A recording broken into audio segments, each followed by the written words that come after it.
evening, PASW family and friends. How are you? Welcome to the 19th century and our Thursday character creation class for today. This April 1st. We're going to have some fun creating characters from another century. Because sometimes in acting, we get to do period pieces, but that every once in a while, in our character creation class, we can have fun creating characters from different genres or time periods. But the characters we're going to create today are from the 19th century. We're going to work on some cold reading, and then I will give you your character creation assignment for today. But before we do that, we're going to start with the moving and grooving. We're going to do some music to the soundtrack of one of my favorite shows recently, Bridgerton.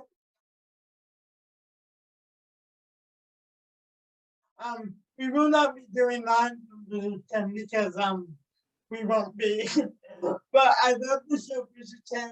It's another period piece, and I actually love doing period drama. I love just dressing in costume, have a lot of fun. So I thought every once in a while in our character creation classes, we'll also do it from different time periods as dramas, genres, and that's what we're going to do today. So let's start with the moving and grooving, and then we'll get into our character.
All right, guys.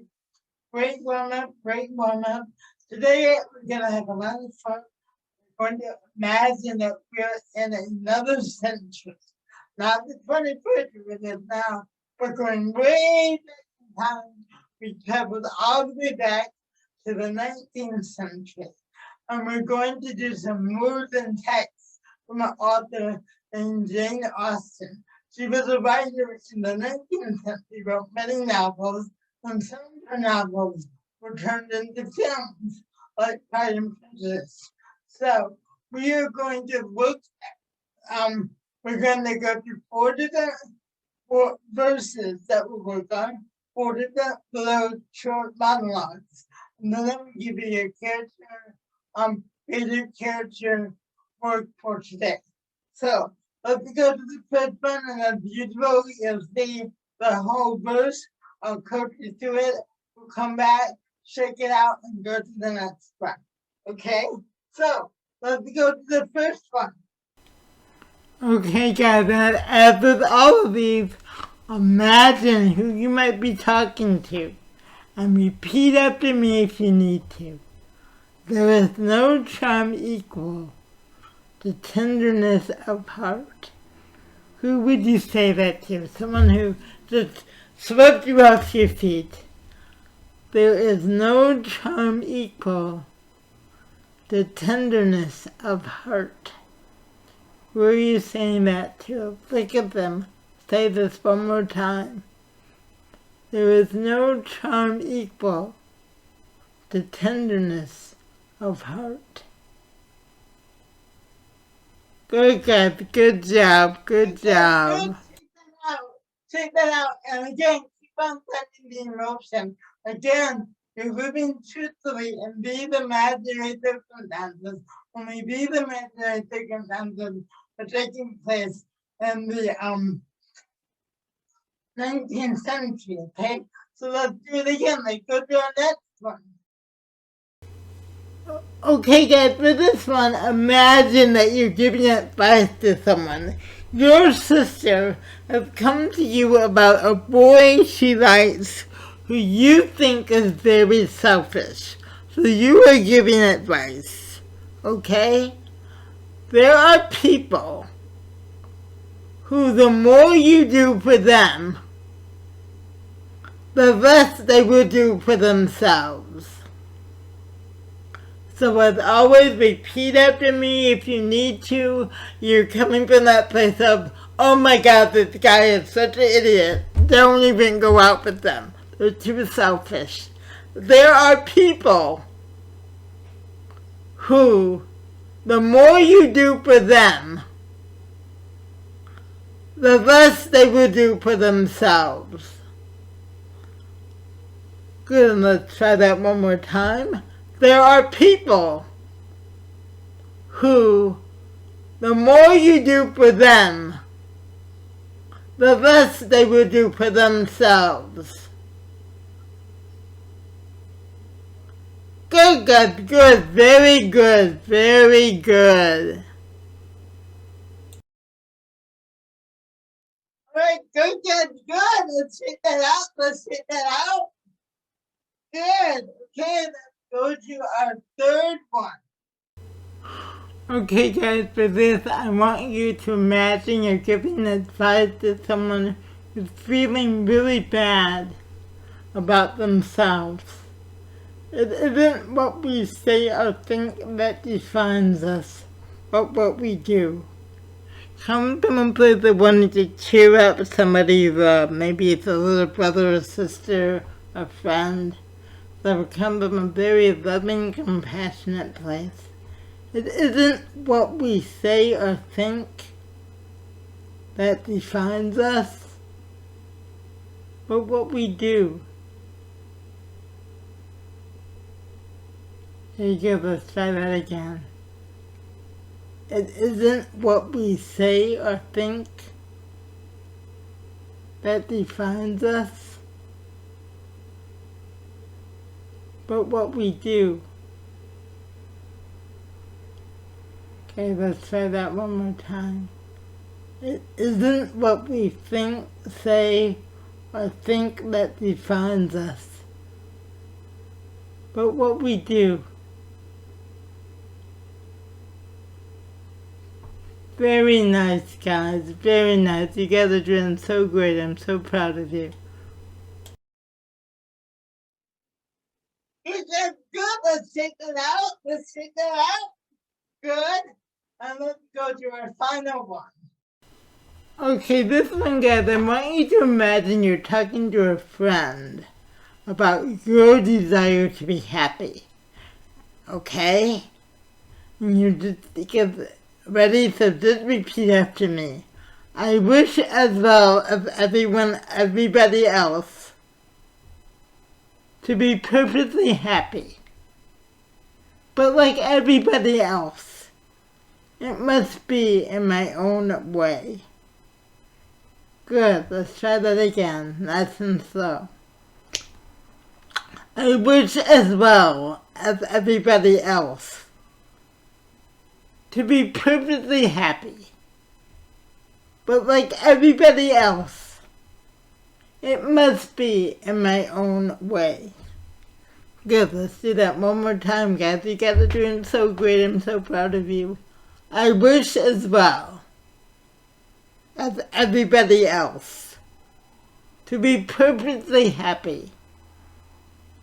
But like everybody else, it must be in my own way.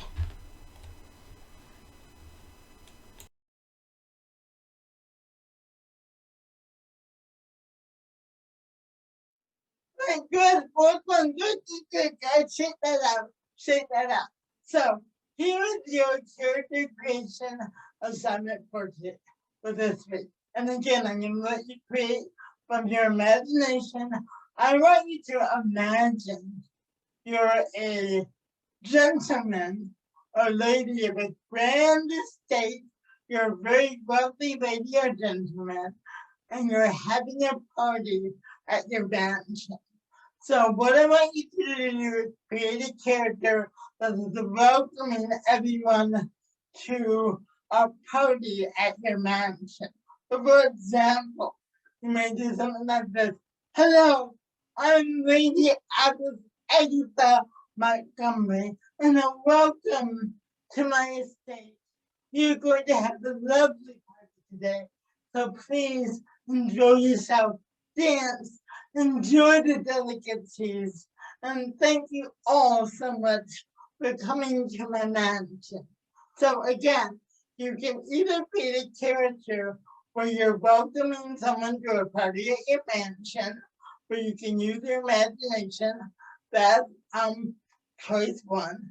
Choice number two is to take one of the verses we did and memorize it and share that as your reading. Okay? So, choice one is to create your own character from the 19th century who is welcoming people to a party at your estate.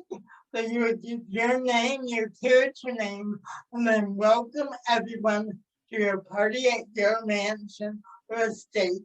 That estate is like a big mansion with a lot of estate that were very rich people live. So estate and mansion, I'm using those words interchangeably. So number one is to create your own character, and you're welcoming them to a party at your estate. I want to know your character's name and a little bit about what this party is going to be like. That's choice number one.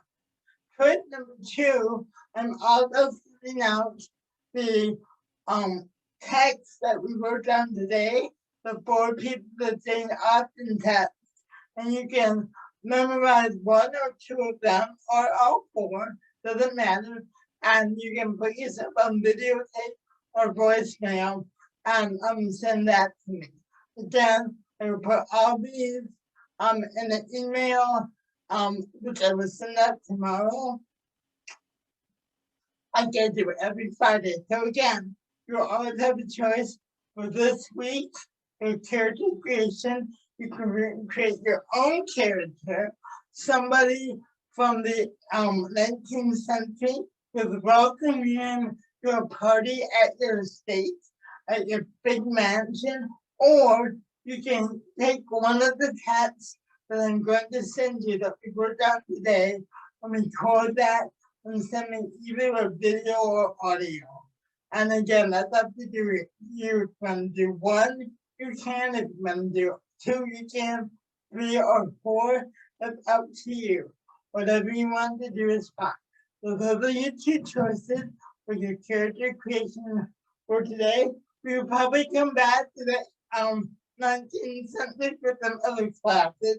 So I really do love challenging you guys with different text when we do our code reading. So we will definitely do that to the 18th, 19th century rather. But for now, why don't we end it the way we begin it with the more moving and grooving. And remember, you're after tomorrow, the turning in 23rd sonnet for Shakespeare Friday, which is tomorrow. All right, guys, don't forget to the moving and grooving. I love you. I miss you. Can't wait to see you tomorrow.